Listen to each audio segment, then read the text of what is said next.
اس کی بو مجھے آتی ہے۔ میں نے یہ ساری باتیں شاہ جی کو بار بار بتائی، وہ سن کر چپ ہو جاتے ہیں، کچھ بتاتے نہیں، بس کہتے ہیں کہ صدقہ کرو، تعویذ وغیرہ دیتے ہیں۔ نفسیاتی ڈاکٹر کو بھی دکھایا تھا میں نے، وہ کہتا تھا کہ ذہن پر بوجھ ہے، فوبیا کی علامتیں بھی ملتی ہیں۔ اس نے علاج کے طور پر شادی بھی اس نے اس کا حل بتایا۔ اسے کیا معلوم کہ شادی کا لفظ آرزو کے لیے کتنا بھیانک ہے۔ انہی باتوں کے دوران میں ہم کلینک پہنچے۔ سی سی یو وارڈ میں انکل انوار چت لیٹے تھے اور نیمہ آنکھوں سے اس مانیٹر کو دیکھ رہے تھے جو فی منٹ کی دھڑکنیں بتاتا تھا۔ دراصل وہ سو رہے تھے، بس کمزوری کے سبب ان کی آنکھیں کھلی ہوئی تھی، جس سے لگتا تھا کہ وہ دیکھ رہے ہیں۔ انہیں ڈراپس بھی لگی ہوئی تھی، کبھی آکسیجن بھی لگانا پڑتی۔ آرزو بدسور ان کے قریب موجود تھی، وہ مسلسل روئی جا رہی تھی۔ چند لمحے کے لیے بھی اپنے والد کے پاس سے ہٹنا اسے گوارا نہ تھا۔ وہ صرف چند منٹ کے لیے باہر آئی تاکہ آنٹی تبیندہ چند منٹ کے لیے انکل کے پاس جا سکے۔ وہ کچھ دیر انکل کے پاس رک کر باہر آئی تو آرزو پھر وہاں جا بیٹھی۔ ابھی اسے بیٹھے چند ہی منٹ ہوئے تھے کہ اس کی چیخ سنائی دی۔ وہ تڑپ کر کھڑی ہوئی اور اپنے کپڑے جھاڑتی ہوئی تیزی سے باہر نکل آئی۔ میں اور آنٹی لپک کر اس کے پاس پہنچے۔ ہیرو بھی حیرت سے اس کا منہ تکنے لگا۔ کیا ہوا؟ آنٹی نے اسے ڈھان کر پوچھا۔ وہ شرمندہ آواز میں بولی، چھپکلی کا چھوٹا سا بچہ تھا، پتہ نہیں کہاں سے میری گود میں آ گرا۔ اس دوران میں دو مستعد قسم کے نوجوان ڈاکٹر بھی وہاں پہنچے۔ وہ بڑی ملائمت کے ساتھ ہم سے صورتحال دریافت کرنے لگے۔ آرزو کے بے مثال حسن کو غم کے سائے نے گہنا رکھا تھا، پھر بھی اسے دیکھتا تھا، دیکھتا رہ جاتا تھا۔ نوجوان ڈاکٹرز اور مریضوں کے لواحقین ہر وقت نگاہوں سے اسے ناچتے تولتے رہتے۔ آنٹی تبیندہ نے آرزو کو پیار آمیز ڈانٹ پلائی اور سمجھا بجھا کر ڈاکٹر انور انوار کی طرف بھیجنا چاہا۔ وہ نہاسی ہو کر بولی، اچھا امی، ابھی چلی جاتی ہوں۔ ایک ڈاکٹر نے حیرت کا اظہار کرتے ہوئے کہا، مس کہیں آپ کو مغالطہ تو نہیں؟ میرا مطلب ہے یہاں بڑی صفائی رکھی جاتی ہے، آپ کا خیال ہے کہ مجھے اپنی نظر ٹیسٹ کرانی چاہیے؟ وہ تنگ کر بولی، نہیں مس، میرا یہ مطلب نہیں تھا۔ قریبی بستر سے ایک مریض بولا، آپ کا جو بھی مطلب ہو ڈاکٹر صاحب، لیکن ایک لال بیگ تو میں نے بھی کل باتھ روم میں دیکھا تھا، بلکہ باقاعدہ اسے ہاتھ ملایا تھا۔ ابھی یہ بات ہو رہی تھی کہ اندر ایک نرس کی چیخ سنائی دی۔ وہ انکل انوار کے سہارے کری تھی۔ پہلے وہ ڈر کر پیچھے ہٹی، پھر انچارج ڈاکٹر کو چیخ چیخ کر کچھ بتانے لگی۔ میں اور آرزو لپک کر اندر آئے۔ ڈاکٹر کے ہاتھ میں ٹارچ تھی اور وہ بکھلاہٹ میں ٹارچ کی روشنی انکل کے نتھروں میں ڈال رہا تھا۔ کیا ہوا ڈاکٹر؟ میں نے چیخ کر پوچھا۔ اسٹاف کہہ رہی ہے کہ چھپکلی کا چھوٹا سا بچہ مریض کی ناک کی طرف جا رہا ہے۔ سر وہ اندر چلا گیا، میں نے خود دیکھا۔ سب مریض بستروں پر اٹھ کر بیٹھ گئے۔ شور سن کر ایک سینئر ڈاکٹر صاحب، دو تین نرسیں بھی موقع پر پہنچی۔ ڈیوٹی ڈاکٹر نے سینئر ڈاکٹر کو وہی کچھ بتایا جو ابھی اس نے بتایا تھا۔ ایک بوڑھے مریض نے آرزو کی طرف اشارہ کرتے ہوئے کہا، ابھی بچی نے بھی وہ چھوٹی چھپکلی دیکھی ہے۔ سینئر ڈاکٹر کی پیشانی سے پسینہ چھوٹ نکلا۔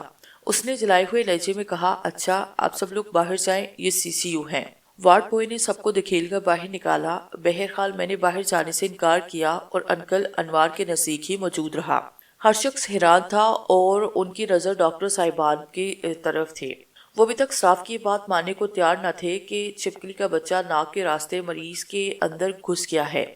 اسٹاف بار بار سائڈ ٹیبل کی طرف اشارہ کر رہی تھی اور بتا رہی تھی کہ چھپکلی کا بچہ وہاں رکھے ہوئے گلدستے میں سے نکلا اور مریض کے سینے پر چڑھ کر سیدھا اس کے نتنوں کے اندر چلا گیا۔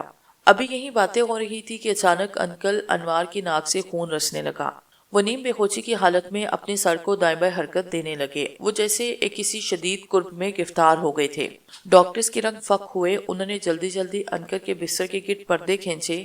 میں نے جو آخری منظر دیکھا وہ یہ تھا کہ انکل سخت بے چینی کے عالم میں اپنے سر کو جھٹکے دے رہے تھے اور ان کے خلق سے عجیب سی گراہٹ نکل رہی تھی۔ ان کی ناک سے رسنے والا خون اب ان کے رخسار پر پہنچ رہا تھا۔ وارڈ بوائے نے مجھے قریباً دھکیل کر باہر نکالا۔ آنٹی، آرزو اور خیرو وغیرہ کے چہرے خوف سے تاریک ہو رہے تھے۔ وہ پھٹی پھٹی نظروں سے ایک دوسرے کا چہرہ دیکھ رہے تھے۔ کچھ منٹ کے بعد ہم نے دیکھا کہ ڈاکٹر صاحبان بڑی افراتفری کے عالم میں انکل انوار کو آپریشن تھیٹر کی طرف لے جا رہے ہیں۔ ان کی آنکھیں بند تھی، ان کے سر کو مسلسل جھٹکے لگ رہے تھے۔ ٹھیک 15 منٹ کے بعد ہم نے انکل انوار کی موت کی خبر سنی۔ انکل انوار کی موت ایک معمہ تھی۔ یہ معمہ یوں اور بھی پیچیدہ ہو گیا کہ اس چھپکلی کے بچے کا کوئی سراغ نہیں ملا جو آرزو نے اور پھر نرس نے فوزیہ نے انکل کے ناک میں جاتے دیکھا۔ پوسٹ مارٹم میں کھوپڑی کو کھول دیا جاتا ہے اور دماغ کے حصے بکھرے کر دیے جاتے ہیں۔ ایسے میں کوئی شے سرجن کی نظر سے اوجھل کیسے رہ سکتی ہے؟ پوسٹ مارٹم رپورٹ میں انکل کی موت کی وجہ دماغ کے اندر سے اچانک خون کا رسنا بتائی گئی۔ خون کی وجہ زیادہ بلڈ پریشر کے سبب کچھ نسوں کا پھٹنا ہو سکتا تھا۔ آنٹی تبینہ اور آرزو کی حالت بری تھی۔ آرزو تو کئی گھنٹے مسلسل بے آواز روتی رہی۔ انکل کی آخری رسوم میں ان کے رشتہ دار حیدرآباد اور کچھ کراچی سے آئے اور تدفین کے فوراً بعد چلے گئے۔ ان سے اندازہ ہوتا تھا کہ وہ انکل انوار کی فیملی کو سخت ناپسند کرتی ہے۔ وہ بس رسم پوری کرنے آئے تھے اور افراتفری میں واپس لوٹ گئے۔ یہاں گل مہر کالونی میں انکل انوار کا گھرانہ پہلے ہی کچھ پراسرار سمجھا جاتا تھا۔ اب آرزو کے دلہے کی ناکخوانی موت اور انکل کی عجیب و غریب موت کے بعد لوگوں میں قسم قسم کی چہ مگوئیاں گردش کرنے لگی۔ خاص طور سے انکل کی دوست نے بڑا پراسرار رنگ اختیار کر لیا۔ عام لوگ یہ بات ماننے کو ہرگز تیار نہ تھے کہ مریض کی موت ناک میں چھپکلی کا بچہ گھسنے سے واقع ہوئی ہے۔ ان کا خیال یہ تھا کہ افراتفری میں چونکہ مریض کی آکسیجن ہٹ گئی تھی اور اسے ضروری تیاری کے بغیر آپریشن تھیٹر کی طرف لے جایا جا رہا تھا، لہٰذا رستے میں ہی اسے تیسرا ہارٹ اٹیک ہوا اور وہ چل بسا۔ لیکن جن لوگوں نے سی سی یو میں یہ ساری کارروائی دیکھی انہیں یقین تھا کہ مریض کی موت ایک غیر معمولی واقعہ ہے اور اس موت میں کسی نہ کسی حوالے سے چھپکلی کے بچے کا کردار بھی ہے۔ ہو سکتا ہے کہ چھپکلی کا بچہ براہ راست مریض کی موت کا سبب نہ بنا ہو، مگر اس کی وجہ سے مریض شدید تکلیف میں گرفتار ہوا اور اسے دل کا دورہ ہوا۔ آرزو کی ذہنی حالت کافی خراب تھی۔ انکل کی موت کے بعد 2-4 دن میں ہی وہ برسوں کی بیمار نظر آنے لگی۔ میں نے آنٹی کو سمجھایا کہ وہ خود کو سنبھالیں، اگر وہ بیمار ہو گئی تو آرزو کا پرسان حال کون ہوگا۔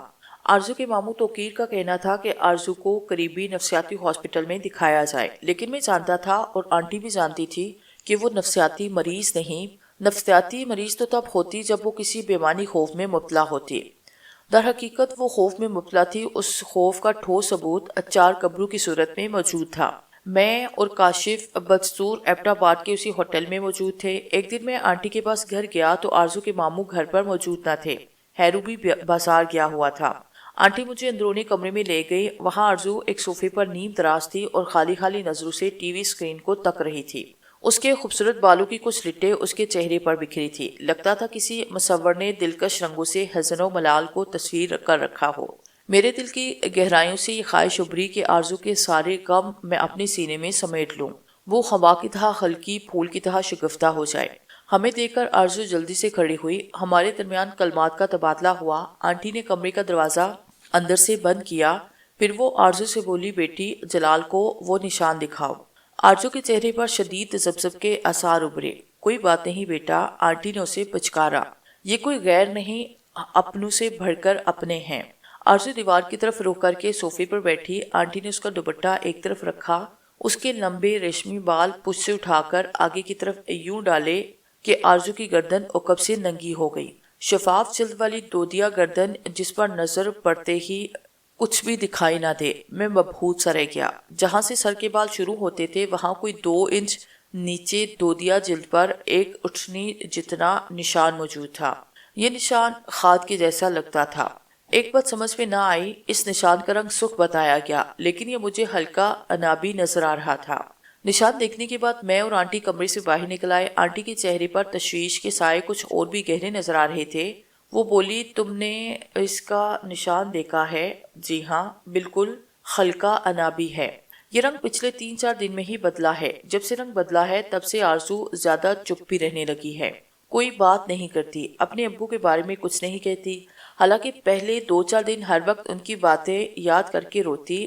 آپ نے شاہ جی سے بات کی؟ میں نے پوچھا۔ وہ گلوگر آواز میں بولی، لگتا ہے کہ اب شاہ جی بھی ہمارا ساتھ چھوڑتے جا رہے ہیں۔ میں پرسوں بھی گئی تھی ان کی طرف، 2 گھنٹے بیٹھ کر آئی ہوں، لیکن ان سے مل نہ سکی۔ پھر ایک دم ان کی خوبصورت آنکھوں میں آنسو امڈ آئے۔ غور سے میرا چہرہ دیکھتے ہوئے بولی، تم بھی کہیں ہمیں چھوڑ نہ جانا، ہم ماں بیٹی کو بڑا سہارا ہے تمہارا، آپ کو ایسا سوچنا بھی نہیں چاہیے۔ میرے بس میں ہو تو آپ کے سارے دکھ اپنے اندر سمیٹ لوں۔ یقین کریں مجھ سے آپ کے اور آرزو کے آنسو دیکھے نہیں جاتے۔ میں نے آخری لفظ ذرا جھجک کر کہے تھے۔ انہوں نے پیار سے میرے سر پہ ہاتھ پھیرا، مانی ہس لہجے میں بولی، میں سب کو جانتی ہوں بیٹا، بڑوں سے بچوں کا کچھ چھپا نہیں رہتا۔ آنسو ٹپ ٹپ ان کی آنکھوں سے گرنے لگے۔ پھر اب پتہ نہیں کیا ہوا، انہوں نے بے اختیار مجھے گلے سے لگایا۔ اسی دوران میں گڈو بھی آیا۔ اس کے ابو کو اس دنیا سے رخصت ہوئے اب 20 دن ہونے کو آئے تھے۔ پھر بھی جدائی کا غم اس معصوم کی آنکھوں میں چٹان کی طرح ٹھہرا تھا۔ جوڈو، کراٹے، پتنگ بازی، لطیفے، سبھی کچھ اسے بھولا ہوا تھا۔ میں نے کہا آؤ گڈو، تمہیں ذرا شہر میں گھما پھرا کر لائیں۔ الیاس مسجد چلے ہیں، شام تک واپس آ جائیں گے۔ اس کے چہرے سے غم کے بادل ذرا چھٹتے ہوئے محسوس ہوئے۔ وہ بولا آپ ہی کو بھی ساتھ لے چلیں؟ نہیں بیٹا، وہ ابھی کہیں نہیں جا سکتی، آنٹی نے کہا۔ انہوں نے غالباً عدت کرنے کے لیے کہا تھا۔ وہ اسی رات کا ذکر ہے، میں اور کاشف ہوٹل کے کمرے میں سوئے ہوئے تھے۔ رات 2-2:30 بجے کا عمل ہوگا۔ اچانک دروازہ دھڑ دھڑ بجنا شروع ہوا۔ ہم ہڑبڑا کے اٹھے۔ میں نے دروازہ کھولا، سامنے پولیس تھی۔ شلوار قمیص پہنے ہوئے ایک موٹی ٹون والا کرہت چہرہ اہلکار سب سے آگے تھا۔ اس نے بلا تردد اپنا ریوالور میرے سر سے لگایا اور کہا خبردار کوئی حرکت نہ کرنا ورنہ مارے جاؤ گے۔ میں اور کاشف ششدر رہ گئے۔ 2 کانسٹیبل آگے بڑھے، انہوں نے ہمارے ہاتھوں میں ہتھکڑیاں پہنانے کی کوشش کی۔ ہم نے زبردست احتجاج کیا۔ کاشف نے کہا کہ وہ فون کرنا چاہتا ہے۔ موٹی تون والے نے گندی گالی دی اور ریوالور کا دستہ کاشف کے سر پر مارا۔ میں نے آنکھوں کے اشارے سے کاشف کو مزید مزاحمت سے منع کیا۔ پولیس والوں نے ہمیں ہتھکڑیاں پہنائی۔ اس دوران میں ہوٹل کا مالک بھی پہنچا۔ سادہ پوش پولیس والا ہوٹل کے مالک سے دوستانہ انداز میں سرگوشیاں کرتا پولیس والا ہمیں ہوٹل کے ککبی دروازے سے نکال کر ایک تنگ سی گلی میں لے آیا۔ یہاں پولیس کی گاڑی موجود تھی۔ ہمیں گاڑی میں دھکیلا گیا اور ہم اسی رات نامعلوم منزل کی طرف روانہ ہو گئے۔ 2 کانسٹیبل ہوٹل میں رہ گئے، انہیں غالباً ہمارے کمرے کی تلاشی وغیرہ لینی تھی۔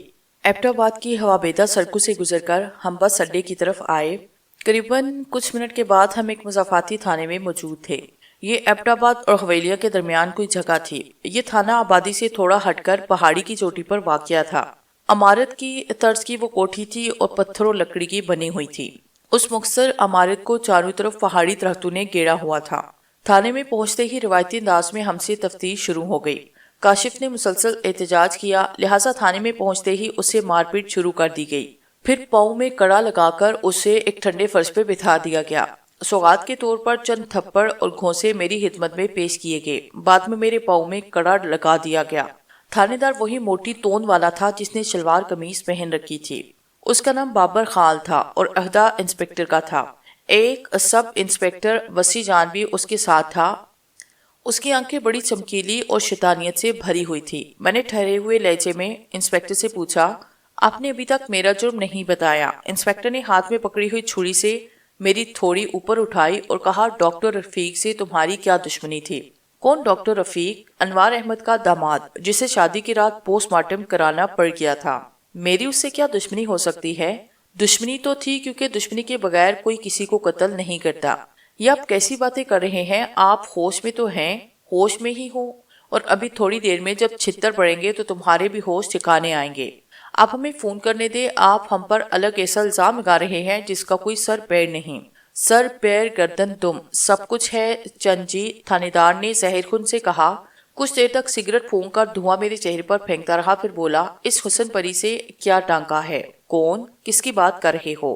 تمہاری جند جان کی، انوار احمد کی بیٹی کی۔ آپ حد سے بڑھ رہے ہیں۔ مس آرزو اور ان کی فیملی بڑے عزت دار لوگ ہیں، آپ کو پچھتانا پڑے گا۔ ان عزت داروں کی عزت کا جنازہ تو تم دونوں یاروں نے خود نکالا، اب کیا بچا ہے؟ تھانے دار بابر نے میرے سینے پر ٹھوکر ماری۔ میرا سر پیچھے پتھریلی دیوار کو لگا اور آنکھوں میں ستارے سے ناچنے لگے۔ وہ گالی دے کر بولا ابھی تھوڑی دیر کے لیے اوپر نیچے سانسیں لو، پھر تمہیں تمہارے کرتوتوں کا آئینہ دکھاتے ہیں چند جی۔ اگلے 2-3 گھنٹے ہم نے اس 2 افتادہ تھانے میں ٹھٹرتے اور اہلکاروں کی گالیاں سنتے ہوئے گزارے۔ سورج کی پہلی کرنوں کے ساتھ ہی تھانے دار تون مٹکاتا ہوا اندر آیا۔ اس کے ساتھ ایک سکڑی سہمی خوفزدہ لڑکی تھی۔ لڑکی کی صورت کچھ جانی پہچانی تھی۔ میں نے اس آنکھوں پہ زور دیا تو یاد آیا یہ لڑکی لاہور کے اسی اسکول میں ٹیچر تھی جہاں آرزو نے بھی ٹیچر کے فرائض انجام دیے تھے۔ میں نے ننھی رومی کو اسکول سے لاتے اور آتے ہوئے کئی مرتبہ اس لڑکی کو دیکھا تھا۔ بعد میں ایک مرتبہ بازار میں بھی اس سے ملاقات ہوئی تھی۔ اس کا نام انیلا تھا۔ وہ لڑکی انسپکٹر کے ساتھ آ رہی تھی۔ انسپکٹر بابر نے لڑکی کو کرسی پر بیٹھنے کا حکم دیا، خود وہ بڑے ٹھاٹ باٹ سے میز کے پاس اپنی نشست پر بیٹھ گیا۔ میں اور کاشف بدسور فرش پر بیٹھے تھے۔ میں یک ٹک لڑکی کو دیکھ رہا تھا۔ انسپکٹر بابر گالی دے کر بولا کیوں حیران ہے اس کڑی کو دیکھ کر؟ کیا تجھے اپنی آنکھوں پر بھروسہ نہیں ہو رہا؟ یہ کون ہے اور اسے یہاں کیوں لایا ہے؟ یہ تیری جن جان کی سہیلی اور اسے یہاں اس لیے لایا گیا کہ ہمیں تیرا اور تیری جن جان کا سارا کچا چھٹا بتایا۔ کیا کچا چھٹا؟ انوار کی بیٹی کے ساتھ تیری عشق معشوقی، ٹیلی فون، خط پتر، ملاقاتیں۔ انسپکٹر ایک آنکھ میچ کر بولا، پھر اس نے لڑکی سے مخاطب ہو کر کہا، چل کڑیے ہو جا شروع۔ لڑکی نے خوش ہونٹوں پر زبان پھیری، اس کے ہونٹ تھرا کر رہ گئے۔ ایک اہلکار نے دھمکی آمیز نظروں سے اسے دیکھا تو وہ ٹیپ ریکارڈر کی طرح فرفر بولنے لگی۔ اس نے میرے اور آرزو کے حوالے سے جو کچھ بتایا اس کا لب لباب کچھ یوں تھا۔ آرزو میری سہیلی ہے اور میرے ساتھ ہی لاہور کے ایک بہترین انگلش اسکول میں پڑھاتی رہی ہے۔ وہ اپنے پڑوس میں رہنے والے اس جلال نام کے لڑکے کی عشق میں گرفتار تھی۔ وہ رات دن اس کا نام لے کر آہیں بھرتی، اس کے لیے شعر و شاعری کرتی، اس کے نام خط لکھتی اور خود ہی پڑھ کر پھاڑ دیتی۔ اسے ڈر تھا کہ اس کے ماں باپ اس کی شادی اس کی اجازت سے نہیں کریں گے اور وہ ماں باپ خاص طور سے باپ کے خلاف نہیں جا سکتی تھی۔ بہرحال جلال کے ساتھ اس کا افیئر چل رہا تھا۔ یہ گھنٹوں فون پر باتیں کرتے۔ ایک دو بار ان دونوں نے گھر سے باہر ملاقاتیں کی۔ آرزو اس تعلق کو دوستی تک محدود رکھنا چاہتی تھی، کم از کم اس نے مجھے تو یہی بتایا کہ یہ تعلق دوستی تک محدود ہے۔ بہرحال میں اس بارے میں کچھ کہہ نہیں سکتی۔ آرزو جلال کی چاہت میں پوری طرح گرفتار تھی، بے شک وہ اس کا اظہار نہیں ہونے دیتی تھی۔ دوسری طرف جلال کا حال آرزو سے بھی برا تھا، وہ ہر وقت اس پہ حاصل کرنے کی کوشش کرتا۔ انیلا نامی اس لڑکی کا بیان ختم ہوا۔ انسپکٹر بابر نے لیڈیز اہلکار کو اشارہ کیا۔ اس نے ایک لفافہ انسپکٹر کی طرف بڑھایا، اس میں ایک عید کا کارڈ تھا۔ یہ کافی بڑا کارڈ تھا، سرخ رنگ سے دل کی تصویر بنی تھی اور کچھ انگلش ورسز بھی لکھے تھے۔ کارڈ کے اندر بھی بہت کچھ لکھا تھا۔ انسپکٹر نے مجھ سے مخاطب ہو کر کہا، چند جی یہ کارڈ تمہاری جن جان نے تمہارے لیے لکھا، لیکن کسی وجہ سے اسے پوسٹ نہ کر سکی۔ اب تو دوسری عید بھی آنے والی ہے، بہرحال میں یہ محبت نامہ تمہیں پڑھ کر سنا دیتا ہوں۔ اس نے طنزیہ انداز میں پڑھنا شروع کیا۔ میرے دل میں بسنے والے، کاش میں آپ کو بتا سکتی کہ آپ سے کتنی محبت کرتے ہوں۔ میرا دل، میری آنکھیں، میرے کان، میری روح سب آپ کے منتظر ہیں۔ کتنی پاگل ہوں جسے خود سے دور رکھنا چاہتی ہوں، اسی کا انتظار کرتی ہوں۔ عید کی آمد ہے، ہر طرف خوشیاں ہیں، لوگ ہنس رہے ہیں، اٹکیلیاں کر رہے ہیں، مگر میرا دل رو رہا ہے۔ ہاں جلال، میرا دل رو رہا ہے۔ میں آپ کو کیا بتاؤں، میرے اور آپ کے درمیان کیسی دیوار حائل ہے۔ میں چاہتی ہوں کہ اگر میں ایک بار بھی کہوں تو آپ اس دیوار کو توڑ دیں گے، مگر اس دیوار کا ٹوٹنا ہمارے لیے بڑا خطرناک ہوگا۔ جلال، میں کیا کروں، کہاں جاؤں؟ تمہاری محبت مجھے توڑ کر ریزہ ریزہ کر رہی ہے اور میں ریزہ ریزہ ہونے پر مجبور ہوں۔ میں جانتی ہوں جلال، آپ آج کل بڑی شدت سے میرا انتظار کر رہے ہیں۔ آپ مجھے گھر سے باہر ملنا چاہتے ہیں، شاید مجھ سے ناراض بھی ہیں۔ پرسوں میں انیلا کے ساتھ مال روڈ پر شاپنگ کر رہی تھی، آپ ہمارے ساتھ سنیک بار میں بیٹھنا چاہتے تھے، میں نے نہ چاہتے ہوئے بھی انکار کیا۔ مجھے معلوم ہے آپ کا دل دکھا ہوگا، پلیز مجھے معاف کریں، اپنی مجبور آرزو کو معاف کریں۔ آئندہ کبھی موقع ملا تو میں اپنی اس غلطی کی تلافی کر دوں گی، آپ کے ساتھ ضرور کہیں بیٹھوں گی۔ اور ہاں، اگر میری طرف سے آپ کو بہت بہت عید مبارک، بھابھی سمن کو، خالہ جان کو اور میری پیاری سب سے لاڈلی شاگرد رومی کو بھی بہت مبارک۔ کہیے حضور، اب تو آپ ناراضگی کچھ کم کریں گے؟ Wish you good luck. آخر میں پھر ایک پریشان کرنے والی بات کر رہی تھی، ہمیشہ کی طرح یہ تحریر بھی آپ کو روانہ نہیں کر سکوں گی، ویری سوری، آپ کی مجبور آرزو۔ واہ، آپ کی مجبور آرزو، انسپکٹر نے خوب چبا کر دہرایا۔ بڑی آگ لگی تھی دونوں طرف، اس آگ میں بیچارہ ڈنگر ڈاکٹر خامہا جل کر کباب ہوا۔ میرے ذہن میں آندھی چل رہی تھی، یہ عید کارڈ یقیناً آرزو ہی کا لکھا ہوا تھا، کہیں اس کی سہیلی کے پاس پڑا رہ گیا ہوگا۔ اب یہ سہیلی سمیت پولیس کی تحویل میں تھا۔ صاف اندازہ تھا کہ رفیق کی موت کے بعد پولیس نے لمبی چوڑی تفتیش کی ہے۔ آرزو کے سسرال والوں کو آرزو پہ شک تھا، اس شک کی بنیاد پر پولیس نے آرزو کی نجی زندگی کو کھنگالا اور دور تک پہنچ گئی۔ انیلا کو یقیناً لاہور سے پکڑ کر یہاں لایا گیا تھا۔ میں سوچ رہا تھا، حیران تھا، آرزو کے واشکاف اظہار محبت کا پتہ چلاتی تو کہاں اور کس حال میں چلا جاتا۔ اس کا محبت بھرا عید کارڈ ایک پولیس انسپکٹر تھانے دار پڑھ رہا تھا اور میں مجرم کی طرح فرش پر بیٹھ کر آرزو کے حسن و جمیل خیالات سے نبرد آسماں ہو رہا تھا۔ دل کی عجیب کیفیت ہو گئی۔ بے پناہ پریشانی، فکر مندی کے باوجود میرے اندر خوشی کا سوتا پھول نکلا۔ کہیں رگے جان کے اندر سے انسداد لہریں ابھری اور پورے بدن میں پھیلتی چلی گئی۔ ہاں چند جی، اب تمہارا کیا خیال ہے؟ انسپکٹر نے پوچھا، وہی جو اس سے پہلے تھا۔ آپ خامخواہ اپنا وقت ضائع کر رہے ہیں، آپ کو رفیق کا قاتل ڈھونڈنا چاہیے، مگر اس کے لیے آپ نے بالکل غلط راستہ اختیار کیا۔ تو صحیح راستہ تم بتاؤ۔ میں صحیح راستہ نہیں بتا سکتا، مگر پورے بھروسے کے ساتھ کہہ سکتا ہوں کہ جو راستہ آپ نے چنا یہ صحیح نہیں۔ یہ صحیح راستہ ہے جب تمہیں ننگا کر کے چھت سے الٹا لٹکایا جائے گا تو تمہیں خود نظر آئے گا۔ تم ایسا کرنے کا کوئی اختیار نہیں رکھتے، کاشف چیخ کر بولا۔ 24 گھنٹے پورے ہونے سے پہلے تمہیں ہم دونوں کو مجسٹریٹ کے سامنے پیش کرنا ہوگا، تمہیں ریمانڈ لینا پڑے گا۔ انسپکٹر نے کہا لگایا، جب ضرورت پڑے گی ریمانڈ شمانڈ بھی لے لیں گے، فی الحال تو ہم ہی یہاں مجسٹریٹ ہیں اور ہم ہی مجسٹریٹ کے باپ ہیں۔ میں سچ کہہ رہا ہوں انسپکٹر، تمہیں پچھتانا پڑے گا۔ دن میں تارے نظر نہ آئے تو کہنا میرا نام کاشف نہیں۔ ہم پچھتائیں گے تو تب جب تمہیں زندہ چھوڑنے کی غلطی کریں گے۔ اگر اپنی زبان نہیں کھولو گے تو یہیں مار کر گاڑ ڈالوں گا تمہیں، کوئی مجھ سے پوچھنے کی جرات نہیں کر سکتا۔ انسپکٹر کا چہرہ آگ کی طرح سرخ ہوا، اس نے ایک ہی سانس میں درجنوں پر گالیاں دے ڈالی۔ ان گندی گالیوں کو سن کر انیلا کا رنگ زرد، کچھ اور کچھ پیلا ہو گیا۔ میں نے انسپکٹر کو ٹھنڈا کرنے کے لیے کہا، مگر جناب عالی، آپ ایک بے سروپا الزام کیوں لگا رہے ہیں ہمارے اوپر؟ اس نے اپنی چھڑی بے رحمی سے میری گردن میں چبوئی۔ یہ بے سروپا الزام ہے چند جی، ہمارے پاس پورے ثبوت ہیں۔ لاہور میں حسن پری سے تمہارا عشق ثابت ہو ہی گیا، اس کے بعد یہ بات بھی ثابت ہوئی کہ تم نے اپنا بعد میں بھی حسن پری کا پیچھا نہیں چھوڑا۔ آج کل بھی تم اپنے اس لنگوٹیے دوست کے ساتھ ذیشان ہوٹل میں موجود تھے۔ تم نے یہاں ملنے چلنے والوں کو بتا رکھا کسی دستاویزی فلم شلم کے چکر میں یہاں آئے ہو۔ یہ سراسر جھوٹ تھا۔ تم اپنی جن جان سے ملاقاتیں کرنے یہاں ٹھہرے تھے۔ انوار احمد کی غیر موجودگی میں تم کئی بار اس کے گھر گئے، آرزو سے ملاقاتیں کی۔ آرزو کی ماں بھی اس چکر میں تم کے ساتھ ملی ہوئی تھی۔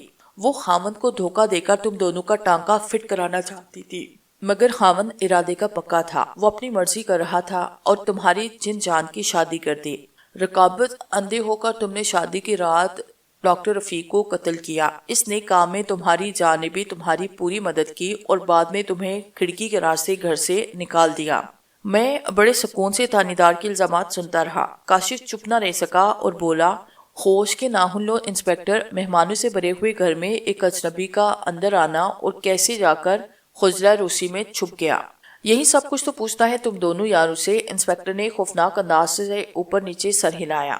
تم دونوں کا خیال تھا کہ ڈاکٹر رفیق کی موت معمہ بن جائے گی۔ اس سے پہلے بھی تمہاری جن جان کا ایک شوہر شادی کی رات مارا گیا، اور اس سے پہلے بھی شاید اس سے ملتا جلتا ایک واقعہ ہو چکا ہے۔ تمہیں پوری توقع تھی کہ یہ معاملہ پر اسرار رنگ اختیار کر جائے گا۔ کیوں میں غلط تو نہیں کہہ رہا؟ آپ نے اب تک جو بھی فرمایا وہ الف سے یہ تک غلط ہے، میں نے کہا۔ اتنے میں اس دور افتاب تھانے پولیس چوکی سے باہر ایک گاڑی آ کر رکی۔ کچھ دیر بعد چند پولیس والے اندر آئے، ان میں سے 2 مرد لیڈیز اہلکار تھے، ان کے ساتھ آرزو تھی۔ میں اسے دیکھتا رہ گیا، وہ حسب معمول اپنا چہرہ چھپائی تھی، صرف آنکھیں ننگی تھی، اس کے ہاتھ ہولے ہولے لرز رہے تھے۔ لیڈیز اہلکاروں نے آرزو کو لا کر موٹی تون والے انسپکٹر کے سامنے بٹھایا۔ وہ شعلہ بار نظروں سے اسے گھورتا رہا، پھر غصے سے بولا، لڑکی، میں سخت بات کرنے والا بندہ ہوں، اگر میرا ٹائم ضائع کرو گی تو میرا میٹر گھوم جائے گا، اور میٹر گھوم گیا تو سمجھ لو تمہارا حشر خراب ہوا۔ بہتر ہے کہ وہ جو سچ ہے وہ ابھی اگل دو، کیونکہ سچ تو تمہیں بہرحال بولنا ہی ہے۔ میں کیا بولوں انسپکٹر صاحب، آرزو نے روحانسی آواز میں کہا۔ مجھے جو کچھ معلوم تھا میں نے ان دونوں کو بتایا۔ آرزو نے لیڈی اہلکاروں کی طرف اشارہ کیا، ان میں سے ایک ASI تھی اور خاصی خوفناک صورت کی تھی۔ یہ ایسے نہیں مانے گا انسپکٹر، اسے پچھلے کمرے میں لے جاؤ، اس نے لیڈیز اہلکاروں کو حکم دیا۔ آرزو کا زرد رنگ اور بھی زرد ہوا۔ انیلا نے تو باقاعدہ رونا شروع کیا، غالباً وہ بیچاری اس سے پہلے لیڈیز اہلکاروں کا حسن سلوک ملاحظہ کر چکی تھی۔ آرزو نے احتجاج کے طور پر کچھ کہنا چاہا، مگر آواز اس کے گلے میں پھنس کے رہ گئی، الفاظ بھی سمجھ میں نہ آ سکے۔ کیا بک رہی ہو؟ یہ چادر تو منہ سے ہٹاؤ، لیڈیز اہلکار نے بنا کر کہا، اور چادر کا پلو آرزو کے چہرے سے کھینچ لیا۔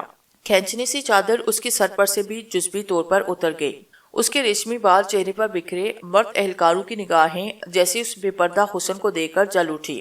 کئی سیکنڈ تک کوئی کچھ نہ بولا، پھر انسپکٹر بابر قدرے نرم لہجے میں بولا، دیکھ لڑکی، یہ پولیس چوکی نہیں، سمجھ یہ دنیا کا دوسرا کنارہ ہے، یہاں سے تیری آواز باہر جا سکتی ہے اور نہ تیرے کسی مددگار کی آواز یہاں پہنچ سکتی ہے، لہٰذا مناسب بات تو یہی ہے کہ تو ہمارے ساتھ تعاون کر اور تیری جان چل سے جہاں سے چھوٹ جائے۔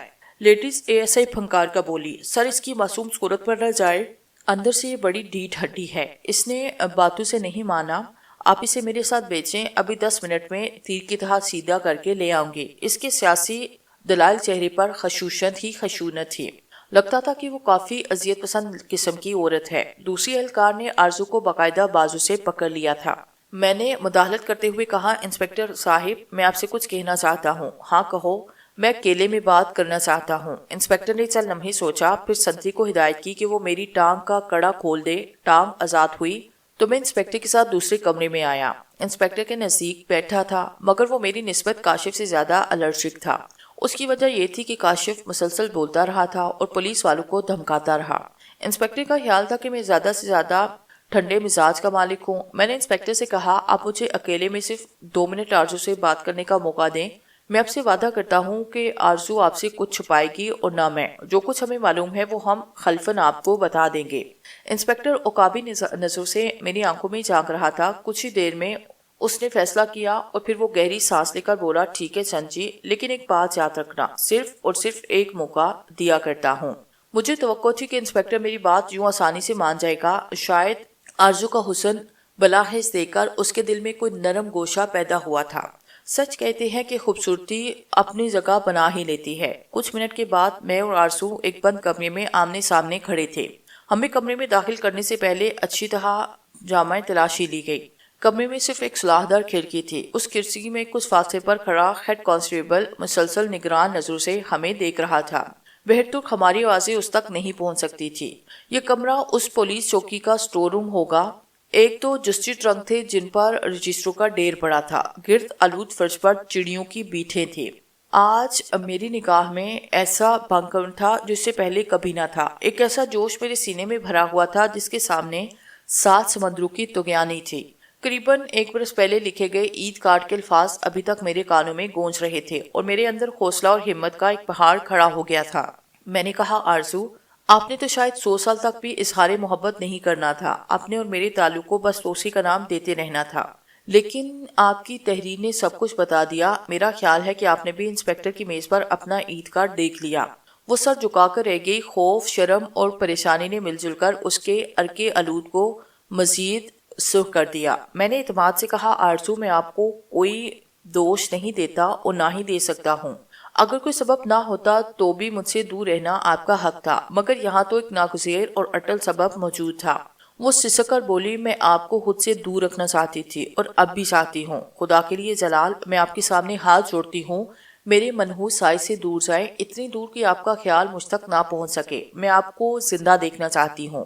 اگر آپ نے میری بات نہ مانی تو قسم کھاتی ہوں میں اپنی جان لے لوں گی۔ میں قسم کھاتی ہوں۔ اس کے لہجے میں ایک ہیجان تھا۔ میں نے مضبوط لہجے میں کہا، آرزو، اگر میں بھی قسم کھاؤں کہ مجھے اپنے جذبے کی سچائی پر یقین ہے اور اس بات پر یقین ہے کہ کوئی خوف آسیب ہماری راہ میں قائل نہیں ہو سکتا اور قدرت ہمیں ملا کر رہے گی، تو پھر یہ سب کہنے کی باتیں ہیں جلال۔ آپ نے دیکھ لیا، آپ نے 3 بار دیکھا، اپنے ابو کی موت دیکھی، پھر بھی آپ یقین نہیں کر رہے۔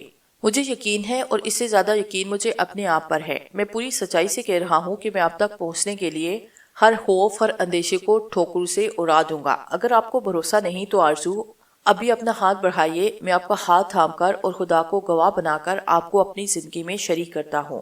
وہ خوفزدہ ہو کر 2 قدم پیچھے ہٹ گئی۔ خدا کے لیے جلال، ایسی باتیں منہ سے نہ نکالیں، آپ مجھے خودکشی پر مجبور کر دیں گے۔ میں خرامت مرنا نہیں چاہتی۔ اگر آپ، اس کی آواز بھرا کر خاموش ہو گئی۔ یہ میری زندگی ہے آرزو، تمہارے بغیر بھی تو اسے ختم ہونا ہے، اور ہو جائے گی تو کیا پرواہ۔ ایک بار تمہیں چھو تو لوں گا، تمہیں سینے سے تو لگا لوں گا۔ میں آپ سے تم پر اتر آیا۔ میں نے اپنا ہاتھ آرزو کی طرف بڑھایا تو وہ کچھ اور سمٹ گئی۔ اچانک کھڑکی کی طرف سے مدھم سی آہٹ ہوئی۔ میں نے مڑ کر دیکھا، ایک کالی سفید بلی آنگنی سلاخوں میں موجود تھی۔ اس کا آدھا در سلاخوں سے اندر اور آدھا باہر تھا۔ بلی کی نہایت ترہم آنکھیں مجھ پر جمی تھی۔ اس کے جسم کے بال کھڑے ہوئے اور خلق سے عجیب سی گراہٹ نکل رہی تھی۔ مجھے بالکل یہی لگا کہ اگر میں چند سیکنڈ اسی طرح کھڑا رہا، بلی چھلانگ لگائے گی اور اپنے نوکیلے پنجوں سے میرا چہرہ ادھیڑ دے گی۔ آرزو کی نگاہ بھی بلی پر پڑی۔ آرزو سے بلی کا فاصلہ بمشکل 2 گز تھا۔ بلی کو اور اس کے خوفناک انداز کو دیکھ کر آرزو کے ہونٹوں سے چیخ نکلی اور وہ کمرے کے دوسرے گوشے میں سمٹ گئی۔ آرزو کی چیخ بلند ہوتے ہی دروازے سے باہر دوڑتے قدموں کی آواز آئی۔ دروازہ دھماکے سے کھلا۔ سب انسپکٹر وسیع جان دوڑ کر آیا اور ریوالور اس کے ہاتھ میں تھا۔ کیا ہوا؟ اس نے پوچھا۔ ہم نے ایک ساتھ کھڑکی کی طرف دیکھا۔ خونخوار صورت والی بلی غائب تھی۔ آرزو کا رنگ ہلدی ہو رہا تھا۔ کیا شور مچایا تھا؟ وسیع جان گرج کر بولا۔ یہ جانوروں سے خوفزدہ ہو جاتی ہے. ابھی یہاں بلی کھڑی تھی. جانوروں سے ڈرتی ہے تو پھر صاف اگل دے. یہاں بڑے بڑے جانور موجود ہیں. وسیع جان ہم دونوں کو دوبارہ انسپیکٹر بابر کے کمرے میں لے گیا. انسپیکٹر بابر نہانے کے لیے گیا تھا. واپس آیا تو ایک بار پھر ہم سے سوال جواب شروع کر دیے. اس مرتبہ کمرے میں آرزو کے سوا کوئی نہ تھا. میں نے کہا انسپیکٹر میں اور آرزو اپنے ارادے پر قائم ہیں. ہم آپ کو سب کچھ صاف صاف بتا دیں گے بالکل جیسے شیشہ صاف ہوتا ہے. مگر ہمیں تھوڑی سی مہلت دیں. آرزو بھی نارمل نہیں. بلی والے واقعے کے بعد سے وہ مسلسل کانپ رہی تھی جیسے سخت سردی لگ رہی ہو. اس کے سرخ رسیلے ہونٹ نیلکو ہو کر رہ گئے تھے. خود میں بھی ذہنی طور پر منصر ہوا. میں نے انسپیکٹر سے کچھ دیر کی مہلت مانگی مگر اس نے مہلت دینے سے انکار کیا. وہ بولا میرے پاس ضائع کرنے کے لیے 1 سیکنڈ بھی نہیں. مجھے اوپر سے سخت آرڈر ہے. تم دونوں نے اگر کچھ بکنا ہے تو فوراً بکو ورنہ میں اپنا طریقہ کار استعمال کروں گا. پتہ نہیں کیا بات تھی اس کا رویہ ایک دم پھر سے سخت نظر آنے لگا. میں نے کہا انسپیکٹر صاحب جو کچھ ہمارے ساتھ بیت رہی ہے وہ بالکل نئی چیز ہے. ہو سکتا ہے اس سے پہلے آپ کے تجربے میں نہ آئی ہو. اس لیے مجھے شک ہے کہ آپ ہماری باتوں پر یقین نہ کریں گے اور آخر میں یہی کہیں گے کہ ہم نے آپ کا ضائع کیا وقت. لیکن یہ سب کچھ سچ ہے انسپیکٹر صاحب. آرزو نے سسک کر میرا جملہ مکمل کیا.